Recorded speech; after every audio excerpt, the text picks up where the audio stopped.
89.6 FM Sargakshetra.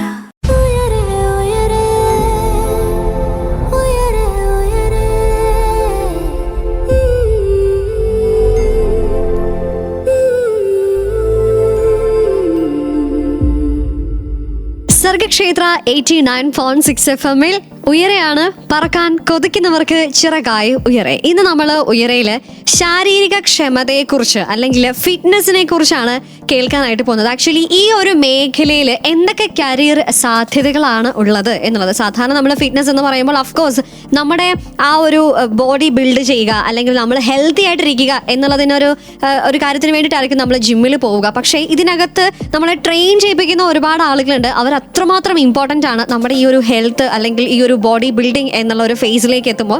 So ഈ ഒരു fitness trainer എത്രമാത്രം ഇമ്പോർട്ടൻ്റ് ആണ്, ഒരു ഫിറ്റ്നസ് ട്രെയിനറിനെ തിരഞ്ഞെടുക്കുമ്പോൾ എന്തൊക്കെ കാര്യങ്ങൾ നമ്മൾ ശ്രദ്ധിക്കണം, ഈ ഒരു മേഖലയിലേക്ക് എത്തിപ്പെടാനായിട്ട് ആഗ്രഹിക്കുന്നവർ ചെയ്യേണ്ടത് എന്തൊക്കെ തുടങ്ങിയ കാര്യങ്ങളൊക്കെ കേൾക്കാനായിട്ട് പോകുന്നു ഇന്നത്തെ ഉയരയിലൂടെ. ഇക്കാര്യങ്ങളൊക്കെ പറഞ്ഞു തരാനായി നമ്മുടെ കൂടെ ഒരു സ്പെഷ്യൽ ഗസ്റ്റ് ഉണ്ട്. We have Anujith Madathil, certified fitness trainer, national medalist and എടുത്തു പറയുമ്പോൾ നമ്മുടെ ബോട്ട് റേസിംഗിലെ 8 വർഷത്തിലധികം എക്സ്പീരിയൻസ് ഉള്ള ഒരു ബോട്ട് റേസറാണ്. So coach, welcome to the show. Thank you. എനിക്ക് തോന്നുന്നു ഒരു ചെറിയൊരു ടെൻഷൻ ഉണ്ടോ? കുറച്ച് ടെൻഷൻ ഉണ്ട്. കാരണം എനിക്ക് തോന്നുന്നു ഈ ടെൻഷൻ ഞാൻ സാധാരണ ജിമ്മിൽ വരുമ്പോൾ കോച്ച് നമ്മുടെ അടുത്തൂടെ നടന്നു പോകുമ്പോഴാണ് ഈ ടെൻഷൻ എനിക്ക് ഉണ്ടാവാറുള്ളത്. ഇന്ന് എന്തായാലും കോച്ച് ഇവിടെ ടെൻഷൻ അടിച്ചിരിക്കുന്നുണ്ട്. സോ നമ്മളിന്ന് ഈ ഒരു ഫിറ്റ്നസ് മേഖലയെ കുറിച്ച് ആണ് കൂടുതൽ സംസാരിക്കാനായിട്ട് പോകുന്നത്. അപ്പം ആ കൂടുതൽ ഞാൻ ചോദിച്ചോട്ടെ, ആദ്യം നമ്മൾ കോച്ചിനെ കുറിച്ച് തന്നെ സംസാരിച്ച് സ്റ്റാർട്ട് ചെയ്യും, എന്നിട്ട് നമുക്ക് ഫിറ്റ്നസ് മേഖലയിലേക്ക് പോവാം. ഒരു നാഷണൽ മെഡലിസ്റ്റ് ആണെന്ന് പറയുന്നു, അതുപോലെ തന്നെ boat racing 8 years of experience ഉള്ള ഒരാളാണ്. എങ്ങനെയാണ് ഈ ഒരു മേഖലയിലേക്ക് എത്തിപ്പെടുന്നത് അല്ലെങ്കിൽ ഫിറ്റ്നസ് ട്രെയിനർ ആവാം, ഈ ഒരു കരിയർ തിരഞ്ഞെടുക്കാനുള്ള ഒരു കാരണം അതെന്താണ്, എങ്ങനെ എന്ന് പറഞ്ഞുകൊണ്ട് തന്നെ നമുക്ക് സ്റ്റാർട്ട് ചെയ്യാം. കരിയർ തിരഞ്ഞെടുക്കാനുള്ള കാര്യം എന്ന് വെച്ച് കഴിഞ്ഞാൽ കുഞ്ഞില് മുതലേ സ്പോർട്സ് ചെയ്തു വരുമായിരുന്നു. ഫസ്റ്റ് ഡിസ്കസ് ത്രോ ഒക്കെ ആയിരുന്നു. പിന്നെ അത് കഴിഞ്ഞ് കേരള സ്റ്റേറ്റ് സ്പോർട്സ് കൗൺസിലിൽ ജോയിൻ ചെയ്ത് സർക്കാരിൻ്റെ വക. അവിടുന്നാണ് പിന്നെ നാഷണൽ കനോക്കായൊക്കെ ആയിരുന്നു സ്പോർട്സ്, വാട്ടർ സ്പോർട്സ് ആയിരുന്നു. അവിടുന്ന് നേരെ നാഷണൽ മെഡലൊക്കെ കിട്ടി. അത് കഴിഞ്ഞ് നേരെ വരിക ഈ സ്പോർട്സ് കണ്ടിന്യൂ തന്നെ ചെയ്തുകൊണ്ട് ഇത്രയും നാളിങ്ങനെ പോകുമായിരുന്നു. അപ്പം വള്ളംകളി ഫീൽഡിലോട്ടും പോയി നേരെ കണ്ടിന്യൂ ഒരു 8 വർഷം വള്ളംകളി ഫീൽഡിൽ. അതിലൊരു 6 കപ്പൊക്കെ നെഹ്റു ട്രോഫിയിൽ വിൻ ചെയ്തിട്ടുണ്ട്. അപ്പൊ ഒരു ആലപ്പുഴക്കാരനാണ്. ആണ്, ആലപ്പുഴക്കാരന്റെ രക്തമാണ് ആ സിരകളിലൂടെ ഓടുന്നത്. അതെ. ഓക്കെ, അപ്പൊ വള്ളംകളി എന്ന് പറയുമ്പോഴേ നമുക്കറിയാം നമ്മളെ ഏറ്റവും കൂടുതൽ ആവേശത്തിലേക്ക് എത്തിക്കുന്ന ഒന്നാണ് നെഹ്റു ട്രോഫി വള്ളംകളി. ഏതായിരുന്നു നമ്മുടെ ടീം, ആർക്ക് വേണ്ടിയിട്ടായിരുന്നു തുഴ എന്നുള്ളൊരു കാര്യം പറയുകയാണെന്നുണ്ടെങ്കിൽ? ഫസ്റ്റ് 2016 തുഴയാൻ തുടങ്ങുന്നത്. ഫസ്റ്റ് കാരിച്ചാലി വേമ്പനാടിന് വേണ്ടിയാണ് തുഴഞ്ഞത്. 2017 വേമ്പനാടിന് വേണ്ടിയായിരുന്നു, പക്ഷെ സെക്കൻഡ് ആയിരുന്നു. പിന്നെ അത് കഴിഞ്ഞ് എൻ്റെ നാട്ടിൽ തന്നെ സ്വന്തം club PBC Pallathuruthi boat club. Okay, പിന്നീട് അങ്ങോട്ട് ഇത്ര വർഷമായിട്ടും പള്ളത്തുരുത്തി തന്നെയായിരുന്നു. ഓക്കെ, അപ്പൊ എന്തെങ്കിലും ഈ തവണത്തെ നെഹ്റു ട്രോഫി വള്ളംകളി PBC വിയപുരത്തിന്റെ ഒരു ആവേശ പാച്ചിലൊക്കെ നമ്മളിങ്ങനെ നേരിട്ട് കണ്ടോണ്ടിരിക്കണം. അപ്പൊ അതിൽ ഒരു അംഗമായിരുന്നു ആ തുഴച്ചിൽ ശക്തിയിൽ ഈ കൈകളും ഉണ്ടായിരുന്നു എന്നുള്ളത് നമ്മളിപ്പോ തിരിച്ചറിയുന്നു. അപ്പൊ എന്തായാലും കോച്ച്, ഇപ്പൊ നമ്മൾ ഇനിയിപ്പം ഈ ഒരു കരിയർ മേഖലയിലേക്ക് നമ്മൾ എത്തിപ്പെടുകയാണ്. ഫിറ്റ്നസ് ട്രെയിനിങ് അല്ലെങ്കിൽ ഫിറ്റ്നസ് ട്രെയിനർ എന്ന് പറയുമ്പോൾ എന്തുകൊണ്ട് ഈ ഒരു മേഖല എന്നാ പിന്നെ ട്രെയിനർ ആവാം എന്നുള്ളൊരു എങ്ങനെയാണ് ഇതിലേക്ക് എത്തിപ്പെടുന്നത്? ഒരു കഥയാണ്. കഥകളാണ് ഞങ്ങൾക്ക് ഇഷ്ടം. എനിക്ക് യൂണിവേഴ്സിറ്റി മെഡൽ ഉണ്ടായിരുന്നല്ലോ. ഈ യൂണിവേഴ്സിറ്റി മെഡൽ വെച്ച് ഞാൻ ഇവിടെ സർക്കാർ ഈ മെഡലുള്ളവർക്ക് ജോലി ഉണ്ടെന്ന് പറഞ്ഞ് സർക്കാരിന് അയച്ചായിരുന്നു. ആയിട്ട് നമുക്ക് മെഡൽ അതിന് കിട്ടിയില്ല, ജോലി കിട്ടിയില്ല. പിന്നെ എന്തെങ്കിലും വേണമെന്ന് വിചാരിച്ച് ഫിറ്റ്നസ് ഇഷ്ടമായോണ്ട് അത് തന്നെ കണ്ടിന്യൂ ചെയ്തു. പിന്നെ പണ്ട് തൊട്ടേ ഞാൻ എല്ലാവരെയും ട്രെയിനിങ് ചെയ്യിപ്പിക്കുമായിരുന്നു. നമ്മള് ഇത്ര വർഷമായിട്ട് എക്സ്പീരിയൻസ് ചെയ്യുന്ന ആളാണല്ലോ. അപ്പൊ അത് പിന്നെ നിങ്ങൾ കരിയർ ആക്കിയേക്കാം. എല്ലാരും ഫോട്ടോഗ്രാഫിക്കും എനിക്ക് താല്പര്യം ഉണ്ടായിരുന്നു. അപ്പൊ എല്ലാരും ഇത് രണ്ടും ചെയ്യുമായിരുന്നു. ഇതിലേതെങ്കിലും ഒരു ഫീൽഡ് എടുക്കാന്നുള്ള ഒരു ഇതായിരുന്നു. അപ്പൊ പിന്നെ കൂടുതലും നമ്മുടെ ആവേശം ഉള്ളത് ഈ ഒരു ഫിറ്റ്നസ് മേഖലയിലേക്കാണ്. അത് തെരഞ്ഞെടുത്തു. അപ്പൊ നല്ല ഗംഭീരമായിട്ട് പോകുന്നു. അപ്പൊ എന്തായാലും ഇനിയിപ്പം ഞാൻ കോച്ചിനോട് ചോദിക്കുന്നു ഈ ഒരു മേഖലയെ കുറിച്ച്, ഇതിലേക്ക് എത്തിപ്പെടാനുള്ള കാര്യങ്ങൾ, കാരണങ്ങൾ എന്തൊക്കെയെന്നുള്ളത് നമ്മൾ കേട്ടറിഞ്ഞു. അപ്പം ഇനി ബാക്കി കാര്യങ്ങൾ കേട്ടറിയാം. So keep on listening to Sargakshetra 89.6 FM. കാതോരം കരുതലായി കാലത്തിനൊപ്പം. 89.6 FM സർഗക്ഷേത്ര.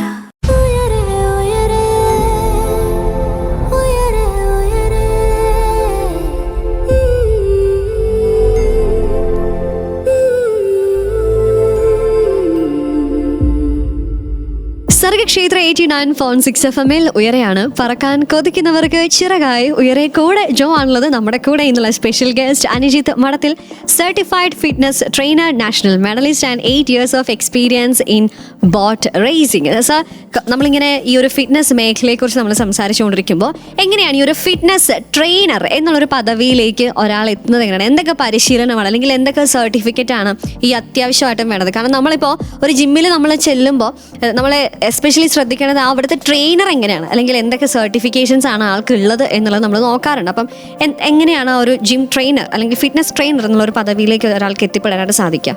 ഫസ്റ്റ് നമ്മൾ ഫിറ്റ്നസ് ട്രെയിനർ എന്ന് അത് പഠിക്കണമെന്ന് ആഗ്രഹം തുടങ്ങുമ്പം തന്നെ ഫിറ്റ്നസിനെ കുറിച്ച് പഠിക്കാൻ തുടങ്ങണം. അതാണ് ഏറ്റവും ഫസ്റ്റ് ബേസിക് ആയിട്ട് ചെയ്യേണ്ടത്. അത് പിന്നെ അത് കണ്ടിന്യൂ ചെയ്യുകയും വേണം. ഇത് ബേസിക് ആയിട്ട് പഠിക്കേണ്ട ഡിപ്ലോമ ഇൻ പേഴ്സണൽ ട്രെയിനിങ് എന്ന് പറയുന്നൊരു കോഴ്സാണ്. ഓക്കെ, അത് പഠിച്ചു കഴിഞ്ഞ് പിന്നെയും അപ്ഗ്രേഡ് ചെയ്ത് ഓരോ സർട്ടിഫിക്കേഷൻസ് ചെയ്യണം. ഇപ്പം ബേസിക് ആയിട്ട് ഡിപ്ലോമ ഇൻ പേഴ്സണൽ ട്രെയിനിങ് എടുക്കുക, പിന്നെ നമ്മൾ എപ്പോഴും അപ്ഡേറ്റഡ് ആയിട്ടിരിക്കുക. ഓക്കെ, അപ്പം ഈ ഡിപ്ലോമ എന്ന് പറയുമ്പോൾ എത്ര മാസത്തെ ആയിരിക്കും? 6 months ആണോ, 3 months ആണോ, 1 year ആണോ? ഒരു 60 days ഉള്ള ഒരു കോഴ്സാണ്. ഓക്കെ, അത് ഈ ഫിസിയോളജിയും അനാട്ടമിയും കുറിച്ചൊക്കെ പറയുന്നത്. ഈ എത്ര ക്ലാസ്സിന് ശേഷം തൊട്ടായിരിക്കും നമുക്ക് ഈ ഡിപ്ലോമ അറ്റൻഡ് ചെയ്യാനായിട്ട് പറ്റുന്നത്? ഇപ്പം +2 ശേഷമാണോ അല്ലെങ്കിൽ 10th class സർട്ടിഫിക്കറ്റ് ആണോ? ഇതിന് വേണ്ട ക്വാളിഫിക്കേഷൻ ഏതൊക്കെയാണ്? 10 കഴിഞ്ഞും ചെയ്യാം, എന്നാലും കുറച്ചും കൂടെ അങ്ങനെ ചെയ്യാതിരിക്കുക, കുറച്ചും കൂടെ ഡിഗ്രീസ് കംപ്ലീറ്റ് ചെയ്തിട്ട് പോകുന്നതായിരിക്കും ബെറ്റർ. ഓക്കെ, കുറച്ചും കൂടെ നമുക്ക് കാര്യങ്ങൾ മനസ്സിലാക്കാനൊക്കെ അല്ലേ? ഓക്കെ, അപ്പോൾ എന്തായാലും ഒരു ജിം ട്രെയിനർ അല്ലെങ്കിൽ ഒരു ഫിറ്റ്നസ് ട്രെയിനർ എന്നൊരു പദവിയിലേക്ക് വേണ്ട അത്യാവശ്യമായിട്ട് എങ്ങനെയാണ് ഒരാൾ അതിലേക്ക് എത്തുന്നത് എന്ന് നമ്മൾ കേട്ടു. ആൻഡ് അതിൻ്റെ ക്വാളിഫിക്കേഷനും നമ്മൾ കേട്ട് മനസ്സിലാക്കുന്നു. ഇതുപോലെ ഈ ഒരു ഫിറ്റ്നസ് ട്രെയിനിങ് മേഖലയെക്കുറിച്ച് നമ്മൾ മനസ്സിലാക്കേണ്ട ഒരുപാട് കാര്യങ്ങൾ ഇനിയുമുണ്ട്. കേൾക്കാം പാട്ടുകൾക്ക് ശേഷം. So keep on listening to Sargakshetra 89.6 FM. കാതോരം, കരുതലായി, കാലത്തിനൊപ്പം. 89.6 FM സർഗക്ഷേത്ര.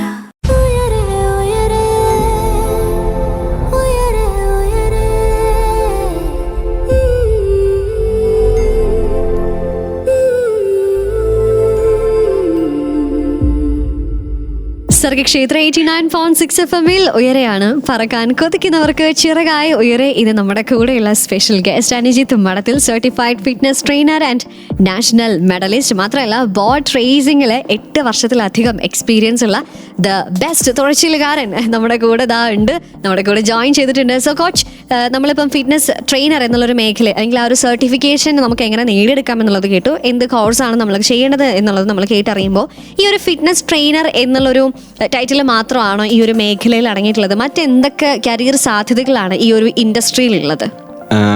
പേഴ്സണൽ ട്രെയിനർ എന്ന് പറയുമ്പം ഓൺലൈനിൻ്റെയും ഓഫ്ലൈൻ കോഴ്സൊക്കെ നമുക്ക് ഇത് ചെയ്യാൻ പറ്റും. ഓൺലൈൻ ക്ലയൻറ്റ് കിട്ടും, ഓഫ്ലൈൻ ക്ലയൻറ്റുകൾ കിട്ടും. പിന്നെ സ്ട്രെങ്ത് ആൻഡ് കണ്ടീഷൻ കോച്ചാകാം. ഓക്കെ, പിന്നെ ജിം സ്വന്തമായിട്ടൊരു ജിം തുടങ്ങാം. ഫിറ്റ്നസ് സ്റ്റുഡിയോ, ഓൺലൈൻ കോച്ചിങ്, പിന്നെ റീഹാബ്, ന്യൂട്രീഷൻ കോച്ച് ഒക്കെ കുറെ മേഖലകളുണ്ട്. ഓക്കെ, അപ്പം ഈ ഓരോ മേഖലയ്ക്കും ഓരോ കോഴ്സുകളാണോ അല്ലെങ്കിൽ? ആണ്, അതെ. ഇത് ബേസിക് ആണ് പറഞ്ഞത്, ഡിപ്ലോമ ഇൻ പേഴ്സണൽ ട്രെയിനിങ്. പിന്നെ സ്പെഷ്യലൈസ് സ്ട്രെങ്ത് ആൻഡ് കണ്ടീഷന്റെ കോഴ്സ് എടുക്കണം. എന്നിട്ട് ഒരു സ്പോർട്സ് ടീമിനെ നമുക്ക് മാനേജ് ചെയ്യാൻ പറ്റുന്നൊരു. ഓക്കെ, അപ്പൊ ഈ സ്കൂളുകളിലൊക്കെ പോകുന്ന വിധത്തിൽ അത് BPEd എന്നുള്ളൊരു കോഴ്സാണ്. ഇപ്പം കോച്ചിനെ സംബന്ധിച്ചിടത്തോളം ഇത്ര വർഷത്തിൽ ഈ ഒരു മേഖലയിലുണ്ട്. അപ്പം ഏറ്റവും കൂടുതൽ ഒരു ജോലി, ഇപ്പം എല്ലാവർക്കും വേണം ഒരു വരുമാനം വേണം. അഫ്കോഴ്സ് നമുക്കൊരു വരുമാനം വേണം. അപ്പം അതിനുതകും വിധമാകുന്ന ഒരു കോഴ്സ് ഏതായിരിക്കും? ഫിറ്റ്നസ് മേഖലയിലുള്ള ഒരു ജോലി ഏതായിരിക്കും? ഈ ഒരു ജിം ട്രെയിനർ ആയിട്ടിരിക്കുക എന്നുള്ളതാണോ, അല്ലെങ്കിൽ സ്ട്രെങ്ത് ആൻഡ് റീഹാബ് ആണോ, അല്ലെങ്കിൽ ഓരോന്നിനും അതിൻ്റെതായിട്ടുള്ള ഒരു ഔട്ട്കം ഉണ്ടല്ലോ. അപ്പം ഏതായിരിക്കും കുറച്ചും കൂടി നമുക്ക് ബെനിഫിഷ്യൽ? ഓരോരുത്തരുടെയും ക്വാളിറ്റി വെച്ച് സ്വന്തമായിട്ട് എടുക്കുന്നതായിരിക്കും ഏറ്റവും ബെറ്റർ. അല്ല, നമ്മളിപ്പം ചില സ്ട്രെങ്ത് ആൻഡ് കണ്ടീഷൻ ഞാൻ എടുത്ത് ചെയ്ത് കഴിഞ്ഞാൽ എനിക്ക് അതിനെപ്പറ്റി കുറേ നോളജ് ഉള്ള കാരണം എനിക്ക് ബെനിഫിറ്റ് ആയിരിക്കും. അപ്പം അത് അതിനെപ്പറ്റി അത്ര ഇല്ലാത്തവർക്കാണെങ്കിൽ അത് എടുക്കാതിരിക്കുന്നതായിരിക്കും ഏറ്റവും നല്ലത്. ബെറ്റർ ആയിട്ടുള്ളത് നമ്മൾ തന്നെ ചൂസ് ചെയ്യാൻ നോക്കുക, നമ്മുടെ കഴിവുകൾ കണ്ടെടുത്തിട്ട് ആ രീതി പോവുക. ഓക്കെ, നമ്മുടെ താല്പര്യം എന്താണോ അതനുസരിച്ച് അതിനകത്തുള്ള സ്പെഷ്യലൈസേഷൻ എടുക്കുക, എന്നിട്ട് അതനുസരിച്ച് ജോലികൾ. അപ്പം എന്തായാലും നിറയെ കരിയർ സാധ്യതകളുള്ള ഒരു മേഖലയാണ് ഈ ഒരു ഫിറ്റ്നസ് ഇൻഡസ്ട്രി എന്ന് നമ്മൾ മനസ്സിലാക്കുന്നുണ്ട്. അപ്പം എന്തായാലും കൂടുതൽ കാര്യങ്ങൾ ഈ ഒരു മേഖലയെക്കുറിച്ച്, ഇതിനുള്ളിലെ കരിയർ സാധ്യതകളെ കുറിച്ചൊക്കെ നമുക്ക് കേട്ടറിയാം. So keep on listening to Sargakshetra 89.6 FM. കാതോരം, കരുതലായി, കാലത്തിനൊപ്പം. 89.6 FM സർഗക്ഷേത്ര.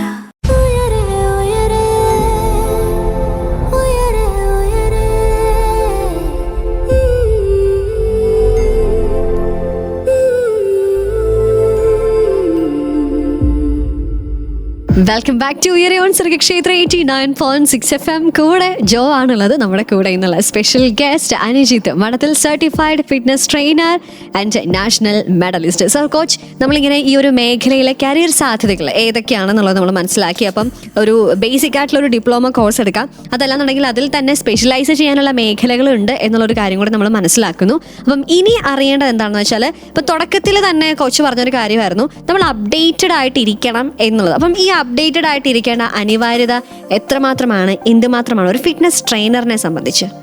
മെയിനായിട്ട് നമ്മൾ ആ അപ്ഡേറ്റഡ് അല്ലെങ്കിൽ നമുക്കൊരു വാല്യൂ കാണത്തില്ല. ഓക്കെ, അതാണ് ഏറ്റവും കാര്യം. പിന്നെ എന്താണ് അപ്ഡേറ്റഡ് ആയിട്ടിരിക്കണമെന്ന് വെച്ച് കഴിഞ്ഞാൽ പഴയ കുറെ മിത്തുകളൊക്കെ ഉണ്ട്, അത് ഫോളോ ചെയ്തു വരുന്നവർ ഇപ്പോഴും ഉണ്ട്. പഴയ മിത്ത് എന്ന് പറയുമ്പോൾ എന്തൊക്കെയായിരിക്കും അതിൽ പ്രധാനപ്പെട്ട? ഇപ്പം സ്റ്റിൽ ആളുകൾക്ക് മാറണം, ഈ ഒരു ചിന്താഗതി മാറണം എന്ന് തോന്നുന്ന തെറ്റിദ്ധാരണകൾ ഏതൊക്കെയാണ്? ഈ കാർഡിയോ ചെയ്യുന്നത് ഫാറ്റ് ലോസിനാണ് എന്നുള്ളൊരു മിക്കവരും പറയുന്നുണ്ട്. ഓക്കെ, പക്ഷെ കാർഡിയോ ചെയ്യുന്നത് കാർഡിയോവാസ്കുലർ ഫിറ്റ്നസിന് വേണ്ടിയാണ്.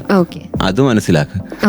എല്ലാവരും പറയും കാർഡിയോ ചെയ്യരുത്, കാർഡിയോ കഴിഞ്ഞാൽ ഫാറ്റ് ലോസ് ഉണ്ടാകത്തില്ല. കാർഡിയോ ചെയ്യുന്നത് കാർഡിയാക് മസിൽസിന് വേണ്ടിയൊക്കെയാണ്. ആ രീതിയിൽ കണ്ട് മനസ്സിലാക്കി ചെയ്യാൻ നോക്കുക. അങ്ങനെയുള്ള ഇതാണ് സംഭവം, ഇതാണ് സത്യം, ഇതാണ് ഫാക്ട്, ഇതാണെന്ന് മനസ്സിലാക്കി കൊടുക്കുക. അപ്ഡേറ്റഡ് ആയിരിക്കേണ്ട ഒരു അനിവാര്യം. അപ്പം എങ്ങനെയൊക്കെ നമുക്ക് അപ്ഡേറ്റഡ് ആയിട്ടിരിക്കാം, അത് എന്തൊക്കെയായിരിക്കും ഉള്ളത്? നമ്മളിപ്പം ഓൺലൈൻ എപ്പോഴും എന്തെങ്കിലുമൊക്കെ നോളജ്, ഇപ്പം പുതിയ ഇൻസ്റ്റാഗ്രാമിലാണേലും തന്നെ പുതിയ പുതിയ നോളജുകൾ കണ്ടെത്തി നമ്മൾ പോകുക. പിന്നെ യൂട്യൂബ്, അങ്ങനെ എല്ലാം ഓൺലൈൻ സോഷ്യൽ മീഡിയകളിൽ യൂസ് ചെയ്യുക മാക്സിമം. പിന്നെ ബുക്കുകളൊക്കെ നോക്കുക, ഡയറ്റ് ആൻഡ് ന്യൂട്രീഷൻ്റെയും ബേസിക്കും എല്ലാം നമ്മൾ റീഡ് ചെയ്യാൻ നോക്കുക മാക്സിമം. ഓക്കെ, ഈ ഒരു മെമ്പറിനെ സംബന്ധിച്ചിടത്തോളം എല്ലാ സംശയങ്ങളും വന്ന് ചോദിക്കുന്നത് ചിലപ്പം ഒരു കോച്ചിൻ്റെ അടുക്കായിരിക്കും. ഒരു കൈ ഒന്ന് പെട്ടെന്ന് വേദനിച്ചാൽ കോച്ച് എവിടെ കൈ പറയുന്നു, അല്ലെങ്കിൽ അപ്പം അങ്ങനെയുള്ള കൂടുതൽ ചോദ്യങ്ങളിൽ ഏറ്റവും കൂടുതൽ അയ്യോ ഇതൊക്കെ ഭയങ്കര സ്വാഭാവികമാണ് എന്ന് തോന്നിയിട്ടുള്ള ഒരു ചോദ്യങ്ങൾ എന്തൊക്കെയായിരിക്കും? അപ്പം ഈ ഒരു സംശയ നിവാരണം എത്രമാത്രം ഇമ്പോർട്ടൻ്റ് ആയി ഈ ഒരു മേഖലയിൽ? ആക്ച്വലി എപ്പോഴും സംശയം മാത്രമല്ല എല്ലാവർക്കും. ഓക്കെ, അതെന്തുകൊണ്ടാ കോച്ച് ഇങ്ങനെ? ഓക്കെ, ഫസ്റ്റ് മെയിൻ ചോദ്യം എന്ന് വെച്ച് കഴിഞ്ഞാൽ ഇന്ന് വർക്കൗട്ട് കഴിഞ്ഞാൽ നാളെ വേദനയായിരിക്കും, അതെന്താന്നാ. പിന്നെ ഒരു മാസം 2 മാസം കൊണ്ട് വെയിറ്റ് കുറയ്ക്കാൻ പറ്റുക, 6 പാക്ക് ഉണ്ടാക്കാൻ പറ്റുക. അതൊക്കെ ഇപ്പോഴും ആളുകളെ വിചാരിക്കുന്നുണ്ട്. യെസ്, എനിക്ക് വണ്ണം കുറയണം, വെയിറ്റ് കുറയണമെന്നാ പറയുന്നത് എല്ലാരും. വന്നിട്ട് ഫാറ്റ് ലോസ് ആണ് സംഭവിക്കുന്നത് അവിടെ, വെയിറ്റ് ലോസ് അല്ല സംഭവിക്കുന്നത്. അപ്പൊ അത് തമ്മിലുള്ള ഒരു ഡിഫറൻസിയേഷൻ മനസ്സിലാക്കി കൊടുക്കണം. യെസ്, നമ്മളെപ്പോഴും നമ്മൾ ചെയ്യിപ്പിക്കുന്ന കാര്യം മറ്റൊരാൾ മനസ്സിലാക്കണം. അതാണ് ഒരു കോച്ചിന്റെ, നമ്മൾ എന്തുവാ ചെയ്യിപ്പിക്കുന്നത് എന്ന് കോച്ച് മറ്റേ ക്ലയൻസിന് മനസ്സിലാക്കണം. റെസ്പോൺസിബിലിറ്റി. യെസ്. ഓക്കെ, അപ്പൊ എന്തായാലും അപ്പൊ എനിക്ക് തോന്നുന്നു ഈ ഒരു മനസ്സിലാക്കൽ പ്രക്രിയയ്ക്ക് അനിവാര്യമായിട്ടുള്ള വളരെ ഇമ്പോർട്ടൻ്റ് ആയിട്ടുള്ള ഒന്നാണ് കമ്മ്യൂണിക്കേഷൻ എന്ന് പറയുന്നത്. സോ ഒരു കോച്ചും ഒരു ക്ലയൻറ്റും അല്ലെങ്കിൽ ഒരു മെമ്പറും തമ്മിലുള്ള ഒരു കമ്മ്യൂണിക്കേഷൻ ഇമ്പോർട്ടൻ്റ് എത്രമാത്രമാണ് എന്നുള്ളത് നമുക്ക് അറിയണതായിട്ടുണ്ട്. അത് ഇമ്പോർട്ടൻ്റ് ആണോ കോച്ച്? ഓക്കെ, അപ്പൊ അതിനെക്കുറിച്ചുള്ള കൂടുതൽ കാര്യങ്ങൾ നമുക്ക് കേട്ടറിയാം ഉയരയിൽ. So keep on listening to Sargakshetra 89.6 FM. കാതോരം കരുതലായി കാലത്തിനൊപ്പം. 89.6 FM സർഗക്ഷേത്ര.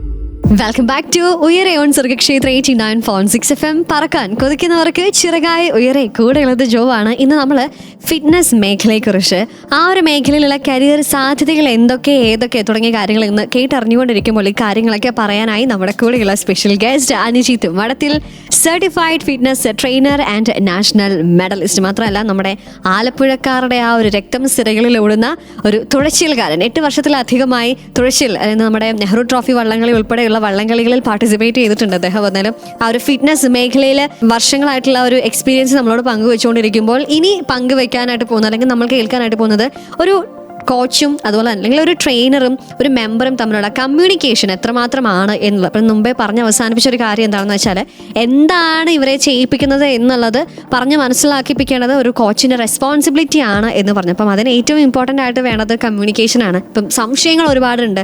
അതിങ്ങനെ കുഞ്ഞു പിള്ളേർ വന്ന് അമ്മ അതെന്താ അങ്ങനെ, അമ്മ ഇതെന്താ ഇങ്ങനെ എന്ന് ചോദിക്കുന്ന പോലെയാണ് ഓരോ ദിവസവും ഓരോ ട്രെയിനിങ്ങിന് ശേഷവും നമ്മൾ വന്ന് സംശയങ്ങൾ ചോദിക്കുന്നത്. So importance of this communication എത്രമാത്രമാണ് ഈ ഒരു സിനാരിയോയിലേക്ക് നമ്മൾ എത്തുമ്പോൾ? Important of communication very important. Okay, അതെനിക്ക് ഇഷ്ടപ്പെട്ടു. അതാണ് നമുക്ക് അയാളുടെ ഗോൾ എന്തുവാന്ന് അറിയണം. പിന്നെ അയാൾക്ക് എന്തെങ്കിലും പ്രശ്നങ്ങൾ ഉണ്ടായിരുന്നോ, ഇഞ്ചുറി, പിന്നെ അയാള് എക്സ്പീരിയൻസ് ഉള്ള കാരണം പിന്നെ അയാൾ സംസാരിക്കുന്ന രീതി കാണുമ്പോൾ തന്നെ നമുക്കറിയാം പിന്നെ അയാൾക്ക് എന്ത് ബേസിക് നോളജ് ഉണ്ടെന്നൊക്കെ. അതാണ് കമ്മ്യൂണിക്കേഷൻ്റെ മെയിൻ. നമ്മളിപ്പം അയാളുടെ ആശയം നമ്മളിലോട്ട് എത്തുന്നു, ആ ആശയങ്ങൾ വെച്ച് നമ്മളൊരു വർക്കൗട്ട് പ്ലാൻ തയ്യാറാക്കുന്നു. ഇപ്പം ഷോൾഡറൊക്കെ ഇഞ്ചുറി ആയിട്ട് വന്നവരാണെങ്കിൽ അത് അവർക്ക് അതിനുമായിട്ട് സ്പെഷ്യലൈസ് ചെയ്ത് വർക്കൗട്ടുകൾ പ്ലാൻ ചെയ്യുക. അതാണ് കമ്മ്യൂണിക്കേഷൻ്റെ ഏറ്റവും മെയിൻ ഘടകം. അവർക്കൊരു മോട്ടിവേഷൻ ആയിരിക്കണം എപ്പോഴും. അവർക്ക് എപ്പോഴും ഫോളോ അപ്പ് ചെയ്തുകൊണ്ടിരിക്കണം അവരെ തന്നെ.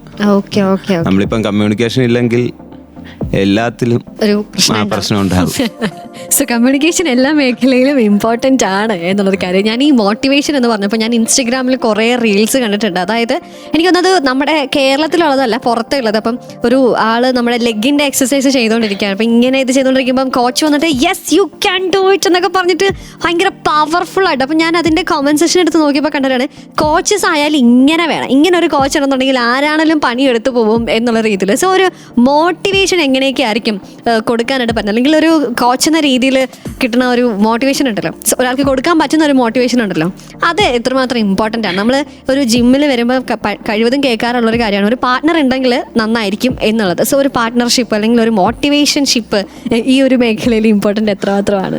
ഒരു കോച്ചിനോട് ഞാനൊന്ന് ചോദിക്കുകയാണ്, എന്താണ് അതിൻ്റെ ഉത്തരം? എന്താണ് മോട്ടിവേഷൻ? മെയിനായിട്ട് വേണ്ടൊരു ഘടകമാണ്. മോട്ടിവേഷൻ ഇല്ലെങ്കിൽ ഇപ്പം ജോയ് ആകുമ്പോൾ തന്നെ ജിമ്മിൽ വന്നിപ്പം ചെയ്യാൻ പറ്റത്തില്ല എന്ന് പറയുമ്പം അജിത്താണ് സപ്പോർട്ട് ചെയ്യുന്നത്. അതാണ് മോട്ടിവേഷൻ്റെ ഏറ്റവും. അപ്പം ആരെങ്കിലും ഒരു പുഷ് ചെയ്യാനുണ്ടെങ്കിൽ നമ്മൾ സ്വാഭാവികമായിട്ട് ചെയ്യും. അതാണ് മോട്ടിവേഷൻ്റെ ഏറ്റവും main important. Yes, we have someone അല്ലേ, ആ ഒരു പുഷ് വേണം. പുഷ് വേണം, അതാണ് ഒരു കോച്ച്. Yes, okay. അപ്പം അവിടെയും കമ്മ്യൂണിക്കേഷൻ ഇമ്പോർട്ടൻ്റ് ആണ് എന്നുള്ളൊരു കാര്യം കൂടെ ഓർമ്മപ്പെടുത്തിക്കൊണ്ട് എന്തായാലും ഇനി ഉയരയിൽ പാട്ടുകളാണ്. പാട്ടുകൾക്ക് ശേഷം ബാക്കി കാര്യങ്ങൾ ഫിറ്റ്നസ് മേഖലയിൽ വരുന്ന കാര്യങ്ങൾ എന്തൊക്കെ എന്നുള്ളത് നമുക്ക് കേട്ടറിയാം. So keep on listening to Sargakshetra 89.6 FM. കാതോരം കരുതലായി കാലത്തിനൊപ്പം. 89.6 FM സർഗക്ഷേത്ര.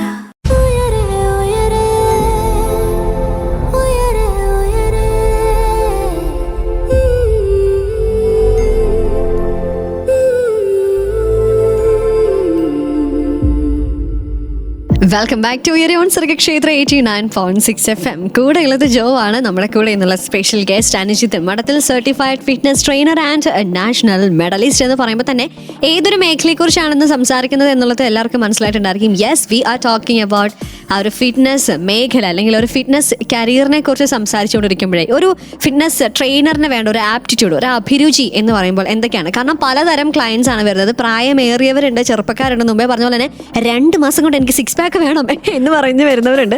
സോ എന്താണ് വേണ്ട ഒരു അഭിരുചി? എന്തൊക്കെയാണ്? ക്ഷമ വേണം, ഡിസിപ്ലിൻ, പിന്നെ കമ്മ്യൂണിക്കേഷൻ ബെറ്റർ ആയിരിക്കണം എപ്പോഴും.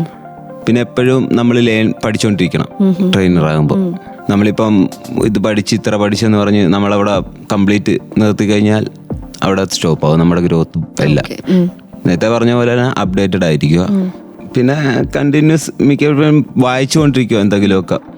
മാക്സിമം റിസർച്ച് ചെയ്യുക, WHO അതിനെ ഫോളോ അപ്പ് ചെയ്യുക. മാക്സിമം എപ്പോഴും നമ്മൾ ഫിറ്റ്നസ് മേഖലയിൽ തന്നെ കണ്ടിന്യൂസ് ചെയ്യുക. ഓരോ സർട്ടിഫിക്കേഷനൊക്കെ അപ്ഡേറ്റ് ചെയ്യാൻ നോക്കുക മാക്സിമം. അതാണ് ഒരു ട്രെയിനറിൻ്റെ ഒക്കെ വേണ്ടത്. ഓക്കെ. ഇപ്പോൾ ഞാനൊരു കാര്യം ചോദിച്ചോട്ടെ. അപ്പം നമ്മുടെ ഇപ്പം കേരളത്തിലെ ഒരു ഫിറ്റ്നസ് പാരമ്പര്യം അല്ലെങ്കിൽ ഒരു സംസ്കാരം, പുറത്തെ ഒരു എബ്രോഡുള്ള ഒരു ഫിറ്റ്നസ് പാരമ്പര്യം, ഇത് തമ്മിലുള്ളൊരു വ്യത്യാസം എന്ന് ചോദിക്കുകയാണെങ്കിൽ എന്തായിരിക്കും പറയാനായിട്ടുള്ളത് കോച്ചിന്? എനിക്ക് പേഴ്സണലി കേരളത്തിലെ വലിയ താല്പര്യമില്ല. ഞാൻ റീൽസ് ഒന്നും അങ്ങനെ ഇവരുടെ കാണാറില്ല. മൊത്തവും വഴക്ക അങ്ങോട്ടും ഇങ്ങോട്ടും. കാരണം കാണാറില്ല. നമ്മൾ സ്വന്തം കാര്യം ചെയ്യുക. ഇച്ചിരിയും കൂടെ പുറത്തുള്ളവരെ ഫോളോ അപ്പ് ചെയ്ത് നമ്മൾ കുറച്ചും കൂടെ അപ്ഡേറ്റഡ് ആയിരിക്കും. ഈ അവിടുന്ന് ഉള്ള ഓരോ കോഴ്സുകളൊക്കെയാണ് ഇവിടെ വന്ന് പഠിപ്പിക്കുന്നത്. മാക്സിമം വേറെ ഇവര് ഈ കുറ്റം പറയുന്നവരെ, അങ്ങോട്ടും ഇങ്ങോട്ടും കുറ്റം പറയുന്നവന്മാരെ ഫോളോ അപ്പ് ചെയ്യാതിരിക്കുക. ഇതിൽ നമ്മുടെ ഇവിടെ കണ്ടിരിക്കുന്ന എപ്പോഴും കുറ്റം പറച്ചിലുകളാണ്. മറ്റേ ഇപ്പൊ എല്ലാവരും റീലിലൊക്കെ കാണുന്നുണ്ടല്ലോ. Yes okay. അപ്പം എന്തായാലും നമ്മൾ ഫിറ്റ്നസ് മേഖലയെക്കുറിച്ച് കൂടുതൽ കാര്യങ്ങൾ കേട്ടറിഞ്ഞുകൊണ്ടേയിരിക്കുന്നു ഇന്നത്തെ ഉയരയിലൂടെ. അപ്പം ഇനിയും ധാരാളം കാര്യങ്ങൾ കേൾക്കാനായിട്ടുണ്ട്. So keep on listening to Sargakshetra 89.6 FM എന്ന് പറയുമ്പോഴേ ഞാൻ ഒരു കാര്യം കൂടെ ഒന്ന് ചോദിച്ചോട്ടെ. ഒരു ജിം ട്രെയിനറിന് വേണ്ട ഒരു ആപ്റ്റിറ്റ്യൂഡ് എന്താണെന്ന് പറഞ്ഞു. ഒരു ജിമ്മിൽ മെമ്പർഷിപ്പ് എടുക്കാനായിട്ട് ഒരാളിപ്പോൾ എന്നാൽ ജിമ്മിലൊന്ന് ചേർന്നേക്കാം. ഇപ്പം അവധിക്കാലം കൂടെ ആണല്ലോ, കുട്ടികളായിക്കോട്ടെ അല്ലെങ്കിൽ മാതാപിതാക്കളൊക്കെ ഒന്ന് ഫ്രീ ആയിട്ട് നിൽക്കുന്ന ഒരു സമയമാണ്. അപ്പം ഒരു ജിമ്മിൽ പങ്കെടുക്കാനായിട്ട് വരുന്നവർക്ക് അത്യാവശ്യം വേണ്ട ഒരു അഭിരുചി എന്തൊക്കെയാണ്? അവർക്കും വേണമല്ലോ, കാരണം ഇതൊരു പുതിയ മേഖലയിലേക്ക് നമ്മൾ നമ്മുടെ ബോഡിക്ക് വേണ്ടിയിട്ട് നമ്മൾ കൊടുക്കുന്ന ഒരു സെൽഫ് കെയറിന്റെ ഭാഗമായിട്ടുള്ള ഒരു തുടക്കമാണ്. അപ്പം എന്തൊക്കെ കാര്യങ്ങളാണ് മനസ്സിൽ ഉറച്ച് വിശ്വസിച്ച് വേണം ആ പടികൾ ചവിട്ടാനായിട്ട്? മെയിനായിട്ട് വേണ്ടത് ഇപ്പം എല്ലാവരും ജിമ്മിൽ പോണോ എന്ന് പറഞ്ഞുള്ള ചിന്താഗതിയില്ലേ, ആ എപ്പം തോന്നുന്നു അന്ന് തന്നെ ജിമ്മിൽ കയറുക മാക്സിമം. നാളെ നീളത്തേക്ക് വെച്ചോണ്ടിരിക്കാതിരിക്കുക. പിന്നെ ഹെൽത്തിനെ കുറിച്ച് സ്വന്തമായിട്ട് കുറച്ച് അവയർനെസ് ആവുക എല്ലാവരും. ഒരു 30 വയസ്സ് കഴിയുമ്പം മസിൽ സ്ട്രെങ്തും ബോൺ സ്ട്രെങ്ത് ഒക്കെ ഓട്ടോമാറ്റിക്കലി വീക്കായിക്കൊണ്ടിരിക്കും. അപ്പം സ്ട്രെങ്തനിങ്ങും കുറച്ച് വർക്കൗട്ടും കാർഡിയോ വർക്കൗട്ടൊക്കെ ചെയ്തില്ലെങ്കിൽ നമ്മൾ ഒരു 40-50 വയസ്സൊക്കെ കഴിയുമ്പം നടക്കാൻ പോലും പറ്റത്തില്ല. ബാക്ക് പെയിൻ, ഒരു ലിഗമെന്റ് ഓരോ പ്രശ്നമൊക്കെ വരും, ഇഞ്ചറി ഒക്കെ വരാൻ തുടങ്ങും. യെസ്. കൂടുതൽ ഫ്ലെക്സിബിലിറ്റി, മൊബിലിറ്റി, എജിലിറ്റി ട്രെയിനിങ് ഒക്കെ ഫോക്കസ് ചെയ്യുക. സോ നമ്മളെ തന്നെ തിരിച്ചറിഞ്ഞുകൊണ്ട് നമ്മൾ എന്തായാലും ആ ഒരു മൊമെന്റ് ഇപ്പം പോകാം എന്ന് തോന്നുന്ന മൊമെന്റിൽ പോവുക. ബാക്കി കാര്യങ്ങളൊക്കെ പിന്നെ ഇവരെ പോലുള്ള കോച്ചസ് അവിടെ ഉണ്ട്, അവരത് ഡീൽ ചെയ്തോളും എന്നുള്ളൊരു കാര്യം ഓർമ്മിപ്പിച്ചുകൊണ്ട് എന്തായാലും ഇനി ഉയരയിൽ പാട്ടുകളാണ്. കൂടെയുള്ളത് RJ ജോ ആണ്. 89.6 FM സർഗക്ഷേത്ര.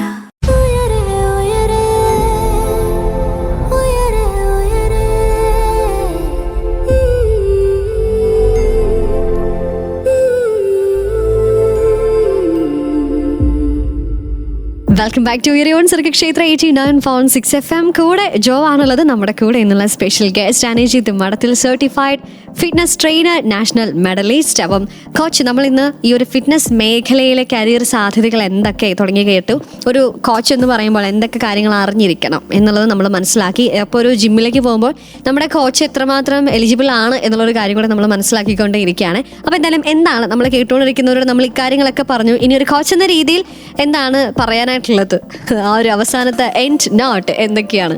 എല്ലാവരും മാക്സിമം വർക്കൗട്ടുകൾ ചെയ്യുക, സ്വന്തം ഹെൽത്ത് മെയിൻറ്റെയിൻ ചെയ്യുക, ബേസിക് ആയിട്ടുള്ള ന്യൂട്രീഷൻ നോളജ് ലേൺ ചെയ്യുക. അതാണ് ബേസിക് ആയിട്ട് പറയാനുള്ളത്. മാക്സിമം എല്ലാവരും വർക്കൗട്ട് ചെയ്യുക. വർക്കൗട്ട് ചെയ്യുമ്പം സ്ട്രെസ് റിലീഫ് ആകും, നമുക്ക് കുറച്ചുകൂടെ എനർജി കിട്ടും, കുറേ ബെനിഫിറ്റുകളുണ്ട്. മാക്സിമം ഒരു 145 മിനിറ്റ് എങ്കിലും വർക്കൗട്ട് ചെയ്യുക ഒരു ദിവസം. Okay, yes. അപ്പോൾ എന്തായാലും ഇമ്പോർട്ടൻ്റ് ആണ്, നമ്മുടെ ഹെൽത്തിനെ സംബന്ധിച്ചിടത്തോളം എക്സസൈസ് ഇമ്പോർട്ടൻ്റ് ആണ് എന്നുള്ളൊരു കാര്യം നമ്മൾ മനസ്സിലാക്കിക്കൊണ്ട് എന്തായാലും ആ ഒരു കാര്യം ഓർമ്മിപ്പിച്ച് തന്നത്. അതുപോലെ തന്നെ ഒരുപാട് കാര്യങ്ങൾ ഈ ഒരു മേഖലയിലുള്ള കരിയർ സാധ്യതകൾ എന്തൊക്കെയാണ് എന്നുള്ളതൊക്കെ പറഞ്ഞു തന്നതിന് താങ്ക് യു സോ മച്ച്. അപ്പോൾ എന്തായാലും എക്സസൈസ് ശ്രദ്ധിക്കുക, ബോഡി ശ്രദ്ധിക്കുക, അതിനെ നമ്മൾ കാക്കുക എന്നുള്ളൊരു കാര്യം പറഞ്ഞുകൊണ്ട് കാവലായി നമ്മുടെ കോച്ചസും കൂടെ ഉണ്ട് എന്നുള്ളൊരു കാര്യങ്ങൾ ഓർമ്മിച്ചുകൊണ്ടിരിക്കുമ്പോൾ thank you so much. Thank you. Okay, so ഇന്നത്തെ ഉയരെ ഇവിടെ വൈൻഡപ്പ് ചെയ്യുകയാണ്. ഇതുപോലെ പല മേഖലയിലെ കരിയർ സാധ്യതകൾ എന്തൊക്കെ എന്നുള്ള കാര്യങ്ങളുമൊക്കെ ആയിട്ട് ഉയരെ ഇനിയും ഇതേ സമയം ഇതേ ദിവസം തുടരുന്നതായിരിക്കും. So till then, this is RJ Joe signing off from Uyare and you are listening to Sargakshetra 89.6 FM. കാതോരം കരുതലായി കാലത്തിനൊപ്പം. 89.6 FM സർഗക്ഷേത്ര.